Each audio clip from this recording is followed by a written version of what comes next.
Hello friends, welcome to psychopedic world.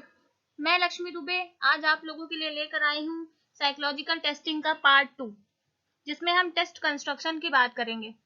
पिछले video में हमने बात करी थी साइकोलॉजिकल टेस्टिंग के पार्ट 1 की, जिसमें हमने साइकोलॉजिकल टेस्ट के बेसिक कॉन्सेप्ट्स को समझा था, साइकोलॉजिकल टेस्ट की डेफिनेशन को समझा था, उसके कुछ इसेंशियल फीचर्स को समझा था और टाइप्स या क्लासिफिकेशन ऑफ टेस्ट को हमने उसमें बात की थी। अगर आपने वो वीडियो नहीं देखी है तो मैं उसका लिंक डिस्क्रिप्शन बॉक्स में दे दूंगी, आप देख सकते हैं। अगर आपको साइकोलॉजिकल टेस्टिंग का पीडीएफ बुक का चाहिए तो आप उसको भी पिछली वीडियो से के डिस्क्रिप्शन बॉक्स से ले सकते हैं। साइकोलॉजिकल टेस्ट बनाना इतना आसान नहीं होता है, बहुत सारे स्टेप्स को फॉलो करना पड़ता है। तो हम बात करेंगे कि टेस्ट को कंस्ट्रक्ट कैसे किया जाता है। टेस्ट कंस्ट्रक्शन के लिए हमें बहुत सारे स्टेप्स को फॉलो करना पड़ता है। सबसे पहले हमें प्लानिंग करनी पड़ती है। आप किसी भी प्रोग्राम में पार्टिसिपेट करना चाहते हैं या किसी कॉन्टेस्ट में पार्ट लेना चाहते हैं तो आपको सबसे पहले प्लानिंग करनी पड़ती है। कोई भी आप नया काम स्टार्ट करते हैं तो आपको उसके लिए पहले प्लानिंग करनी पड़ती है। तो टेस्ट कंस्ट्रक्ट करने के लिए भी टेस्ट कंस्ट्रक्टर को प्लानिंग करनी पड़ती है सबसे पहले। उसके बाद टेस्ट के लिए आइटम्स लिखे जाते हैं। आइटम्स लिखने के बाद जितने आइटम हमें लिखने होते हैं, नंबर ऑफ आइटम्स की प्लानिंग हम पहले ही कर चुके होते हैं, तो हमें उसके लिए क्या करना होता है कि हमें 3 गुना कुछ ज्यादा आइटम्स को लेना पड़ता है, क्योंकि उसमें से जो आइटम सही नहीं होते हैं, सुटेबल नहीं होते हैं, उन्हें हमें बाद में हटाना भी पड़ता है। तो हम ज्यादा आइटम्स लेते हैं इनिशियल लेवल पे।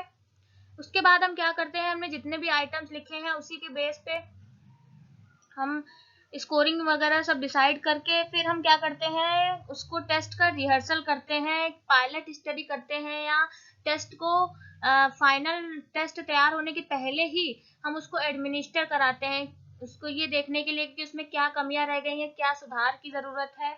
तो उसके लिए हम पहले ही एक एक्सपेरिमेंटल ट्राई आउट करते हैं, उस टेस्ट का रिहर्सल करते हैं। जैसे कि आप किसी प्रोग्राम में जाने के पहले आप ड्रेस रिहर्सल करते हैं, तो इसी तरीके से हम टेस्ट को भी कंस्ट्रक्ट फाइनल तैयार करने के पहले हम उसको एक्सपेरिमेंटल ट्राई आउट करते हैं, एक रिहर्सल टाइप का करते हैं। उसके बाद हम क्या करते हैं, जब हमें पता चल जाता है कि इस टेस्ट में क्या क्या प्रॉब्लम्स हैं, क्या कमियां हैं, आइटम्स कितने सही हैं नहीं हैं, तो उसको हम कमियों को सुधारने के बाद हम फाइनल टेस्ट तैयार करते हैं। जो फाइनल टेस्ट तैयार हो जाता है उसके बाद हम उस टेस्ट की रिलायबिलिटी ज्ञात करते हैं, विश्वसनीयता ज्ञात करते हैं। विश्वसनीयता क्या होती है, वैलिडिटी और नॉर्म्स, इन तीनों की बात हमने पिछले वीडियो में की थी, आप देख सकते हैं उसे। तो हम उसके लिए रिलायबिलिटी ज्ञात करते हैं, उसके बाद उस टेस्ट की वैलिडिटी ज्ञात करते हैं, उसके नॉर्म्स को फाइंड आउट करते हैं, नॉर्म्स भी ज्ञात करते हैं, और ये सब हो जाने के बाद हम फाइनली टेस्ट का मैनुअल तैयार करते हैं, जिसमें सारी चीजें होती हैं कि टेस्ट का इंस्ट्रक्शन क्या है, किस तरीके से एडमिनिस्टर कराना है, स्कोरिंग क्या होगी, किस तरीके से आइटम को एनालाइज किया जाएगा, क्या किस किस मेथड से रिलायबिलिटी ज्ञात की गई है, कितनी रिलायबिलिटी है, वैलिडिटी क्या है, नॉर्म्स क्या है, रेफरेंसेस क्या है, कहाँ कहाँ से हमने इसके लिए लिया है, किससे किससे हेल्प ली है, तो हम सारी चीजों की बात हम उस मैनुअल में करते हैं। टेस्ट के बारे में पूरी डिटेल हम उस मैनुअल में देते हैं, और जब फाइनल टेस्ट तैयार हो जाता है तो हम उसे यूज कर सकते हैं। तो ये सारे स्टेप्स हमें फॉलो करने पड़ते हैं, इसके बारे में हम डिटेल में बात करेंगे। सबसे पहले हमें क्या करना होता है, प्लानिंग करनी होती है टेस्ट की। तो प्लानिंग में के लिए हम उसमें क्या क्या प्लानिंग करते हैं, टेस्ट के ऑब्जेक्टिव को डिसाइड करते हैं, जिस कंटेंट पे टेस्ट को बनाया जाना है, जिस ऑब्जेक्टिव के लिए बनाया जाना है वो हम डिसाइड करते हैं, जिस बिहेवियर को मेजर करना है, जिसके लिए बनना है उसको डिसाइड करते हैं, नंबर ऑफ आइटम डिसाइड करते हैं, फॉर्मेट ऑफ आइटम डिसाइड करते हैं कि फॉर्मेट आइटम का कैसा होगा, मतलब रिस्पॉन्स फॉर्मेट जो होता है, रिस्पॉन्स फॉर्मेट मीन्स जैसे कि डाइकोटोमस फॉर्मेट होता है। डाइकोटोमस में क्या होता है कि दो ही होते हैं, आपको यस में रिस्पॉन्स देना होता है या नो में देना होता है, ट्रू में देना होता है, फॉल्स में देना होता है। तो इस तरीके के फॉर्मेट को डाइकोटोमस फॉर्मेट कहते हैं, एक फॉर्मेट होता है पॉलीटॉमस फॉर्मेट। पॉलीटॉमस फॉर्मेट में क्या होता है, मल्टीपल चॉइस आपके पास होती है, जैसे ऑब्जेक्टिव आइटम्स में होता है, तो हमको ये भी डिसाइड करते हैं। उसके बाद हम कुछ लिकर्ट टाइप फॉर्मेट होता है, जो कॉन्टिन्यूअस फॉर्मेट होता है, लिकर्ट स्केल, जिसमें कि 5 पॉइंट होते हैं कंटिन्यूअस फॉर्म में, जैसे कि strongly agree, agree, neutral, disagree या स्ट्रांगली डिसएग्री, इस तरीके के फॉर्मेट्स होते हैं आइटम्स के, जिसको हमें यहाँ पर डिसाइड करना होता है कि हमको आइटम रिस्पॉन्स के लिए कौन सा फॉर्मेट रखना है, हमें डाइकोटोमस फॉर्मेट रखना है, पॉलीटोमस फॉर्मेट रखना है, या लिकर्ट टाइप या कॉन्टिन्यूअस फॉर्मेट रखना है। तो हम यही प्लानिंग के टाइम पे ये डिसाइड करते हैं फॉर्मेट भी। उसके बाद हम नेचर ऑफ कंटेंट या आइटम का कैसा नेचर होगा, डिफिकल्ट होगा, इजी होगा या मॉडरेट लेवल की डिफिकल्टी होगी, किस टाइप का होगा, तो इसको भी हम यहाँ पे डिसाइड करते हैं। इंस्ट्रक्शंस किस टाइप से दिए जाएंगे, ओरल होंगे या रिटेन होंगे, या फॉर्म ऑफ इंस्ट्रक्शन क्या होगा, इसके बारे में भी हम यही प्लानिंग में ही डिसाइड करते हैं।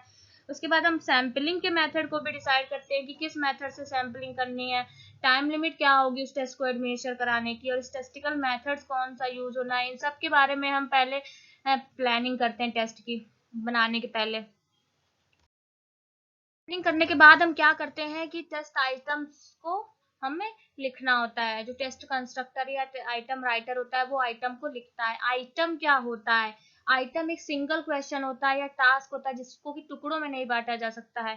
तो जो आइटम राइटर होता है उसमें कुछ चीजें उन्हें जानना जरूरी होता है, जैसे कि उन्हें सब्जेक्ट मैटर की नॉलेज होनी चाहिए जिसके बारे में वो आइटम लिख रहे हैं, उसके बारे में उन्हें पूरी नॉलेज उस सब्जेक्ट की होनी चाहिए, और उन्हें सभी आइटम्स के एडवांटेजेस क्या होंगे, डिसएडवांटेजेस क्या होंगे, इनके बारे में भी अवेयरनेस होनी चाहिए, और उनको लैंग्वेज के ऊपर भी उनका कमांड होना चाहिए।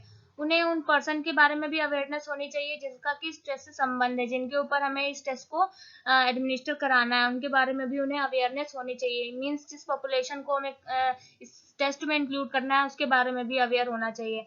और क्या करना चाहिए, जो मोस्ट इम्पॉर्टेंट एस्पेक्ट है कि जो सब्जेक्ट का उस एरिया का जो एक्सपर्ट है उनसे जरूर कंसल्ट करना चाहिए। तो ये सब बातें आइटम राइटर को ध्यान में रखनी होती है। इसके अलावा भी आइटम राइटिंग में बहुत सारी चीजों का ध्यान रखा जाता है, पूरी चीजों की जानकारी हम यहाँ पर नहीं दे सकते हैं, तो जब हम आइटम राइटिंग के एक डिफरेंट सेक्शन में बात करेंगे तब आपको उसके बारे में डिटेल में जानकारी देंगे। अब हम बात करेंगे आइटम राइट करने के बाद हम क्या करते हैं। आइटम राइट करने के बाद हम पायलट स्टडी करते हैं या उसका रिहर्सल करते हैं या एक्सपेरिमेंटल ट्राई आउट कराते हैं। तो हमें उन कुछ पर्सन्स को सेलेक्ट करना पड़ता है जिनके ऊपर कि हमें ये एडमिनिस्टर कराना है। सैंपल सेलेक्ट करते हैं पॉपुलेशन से, जो कि हमें टारगेट ग्रुप, हमें पहले ही पॉपुलेशन डिसाइड कर लेते हैं कि हमें किसके ऊपर, किस पर्सन के ऊपर हम इस टेस्ट को अप्लाई कर सकते हैं। तो उसके लिए हम टारगेट ग्रुप सेलेक्ट करते हैं सेम टाइप का, तो हम उसके ऊपर ये टेस्ट को एडमिनिस्टर कराते हैं। एडमिनिस्टर कराने के का पर्पस क्या होता है कि हमको ये जानना होता है कि इस टेस्ट में क्या कमियां रह गई हैं, क्या क्या चीजें छूट गई हैं, क्या कंफ्यूजन्स हैं, इसके बारे में हम जब एक्सपेरिमेंटल ट्राई आउट करते हैं तो हमें इनके बारे में जानकारी मिल जाती है। हम वैलिडिटी डिसाइड करते हैं हर एक आइटम की, आइटम वैलिडिटी, जिसको डिस्क्रिमिनेटरी इंडेक्स भी बोलते हैं। आइटम वैलिडिटी क्या होती है कि आइटम की एक विशेषता होती है, आइटम का एक ऐसी विशेषता होती है कि उस आइटम के बेस पे हम जो गुड स्टूडेंट्स हैं या बैड स्टूडेंट्स हैं उनके बारे में हम डिफ्रेंशिएट कर पाए, मतलब व्यक्ति की क्षमताओं का को डिफ्रेंशिएट करने की आइटम में क्षमता होती है। जैसे कि हम एंजाइटी लेवल के लिए एक आइटम बना रहे हैं, तो एक आइटम जो है उसमें ये क्षमता होनी चाहिए कि वो हाई एंजाइटी वाले व्यक्ति को और लो एंजाइटी वाले व्यक्ति को डिफ्रेंशिएट कर पाए। तो हम हर एक आइटम की आइटम वैलिडिटी भी ज्ञात की जाती है। इसके बारे में, आइटम वैलिडिटी के बारे में हम बात करेंगे आइटम डिफिकल्टी, आइटम एनालिसिस वाले सेक्शन में। तो ये भी बहुत लंबी प्रोसेस है, इसके बारे में नेक्स्ट डिफरेंट वीडियो में ही बात की जा सकती है। और क्या हमको पता चलता है कि ये जो टाइम हमने टाइम लिमिट डिसाइड किया था टेस्ट एडमिनिस्ट्रेशन के लिए, ये रीजनेबल था या नहीं था, उसके बारे में भी हमें जानकारी मिलती है। लेंथ ऑफ द टेस्ट जो हमने रखा था, नंबर ऑफ आइटम्स जो रखे थे वो अप्रोप्रिएट थे या नहीं थे, इसके बारे में भी हम जान पाते हैं एक्सपेरिमेंटल ट्राई आउट के थ्रू। और हम क्या डिटरमाइन कर पाते हैं, intercorrelations of the item, हर एक आइटम्स की इंटर कोरिलेशन ज्ञात किया जाता है आइटम एनालिसिस करते टाइम। तो इसके बारे में भी हमें जानकारी इसमें मिलती है कि कौन से आइटम किस आइटम से कितने कोरिलेटेड हैं, इंटर कोरिलेटेड हैं। तो हमें यहाँ पर इंटर कोरिलेशन ऑफ आइटम भी डिटरमाइन कर पाते हैं। इंस्ट्रक्शंस में कोई वेगनेस रह गई है तो उसको भी हम आइडेंटिफाई कर पाते हैं। उसके बाद हम क्या करते हैं, जब हम आइटम्स के बारे में हमें पता चल जाता है और हम फाइनल टेस्ट जब प्रिपेयर कर लेते हैं, तो हम क्या करते हैं कि उसके लिए हम रिलायबिलिटी ज्ञात करते हैं उस फाइनल टेस्ट की। आइटम्स फाइनलाइज हो गए हैं कि हमें इतने रखने हैं, ये प्रॉब्लम्स थी, तो हमें प्रॉब्लम्स जब हमें पता चल जाती है तो हम उसको दूर कर लेते हैं, तो हम उसकी रिलायबिलिटी ज्ञात कर लेते हैं। रिलायबिलिटी क्या होती है? Self correlation of the test, means consistency of the scores. Different time interval पे अगर सेम टेस्ट को अप्लाई किया जा रहा है सेम पर्सन पे, तो रिजल्ट उसका सेम होना चाहिए। अगर ऐसा होता है तो उसको स्कोर्स में कंसिस्टेंसी होती है तो टेस्ट को रिलायबल माना जाता है। मतलब बार बार स्कोर्स डिफरेंट ना हो, ऐसा टेस्ट होना चाहिए। ये अगर आज एक व्यक्ति का स्कोर IQ स्कोर 90 है तो आफ्टर 10 डेज भी उस व्यक्ति का स्कोर 90 ही होना चाहिए सेम सर्कमस्टेंसेस में। तो रिलायबिलिटी हमको ज्ञात करनी होती है। बहुत सारे मेथड्स का यूज किया जाता है रिलायबिलिटी ज्ञात करने के लिए। टेस्ट रीटेस्ट रिलायबिलिटी ज्ञात की जाती है, इंटरनल कंसिस्टेंसी रिलायबिलिटी ज्ञात की जाती है, इसमें split half and odd even method का यूज होता है, रूलन एंड फ्लैनिगन का फॉर्मूला यूज होता है, कुडर रिचार्डसन का फॉर्मूला यूज होता है। तो बहुत सारे मेथड्स से रिलायबिलिटी को ज्ञात किया जाता है। रिलायबिलिटी की भी पूरी डिटेल में जानकारी हम एक डिफरेंट सेक्शन में करेंगे। अब हम बात करेंगे रिलायबिलिटी ज्ञात करने के बाद हम वैलिडिटी ज्ञात करते हैं। वैलिडिटी क्या होती है इसकी भी बात पिछली वीडियो में की गई थी। रिलायबिलिटी वो होती है जिस पर्पस के लिए हम उस टेस्ट को बना रहे हैं वो सेम पर्पस को फुलफिल कर रही है। What the test measure and how well it measure is called reliability, is called validity, sorry validity.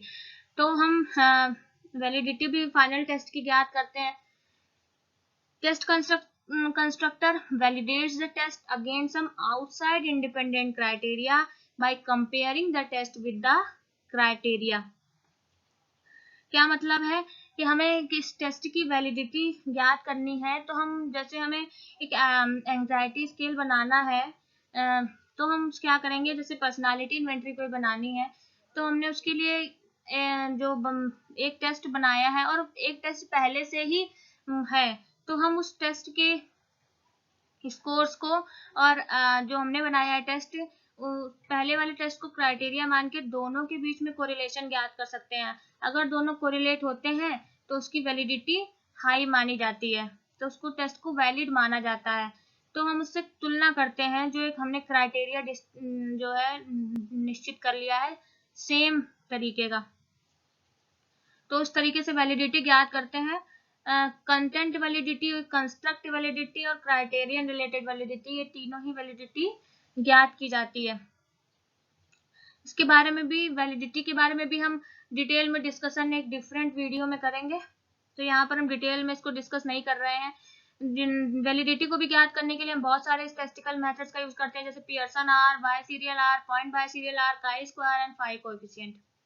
सारी चीजें इंपॉर्टेंट है नेट के पर्सपेक्टिव से, तो इनको डिटेल में समझना बहुत जरूरी है, तो आप आगे की वीडियो जरूर देखिएगा।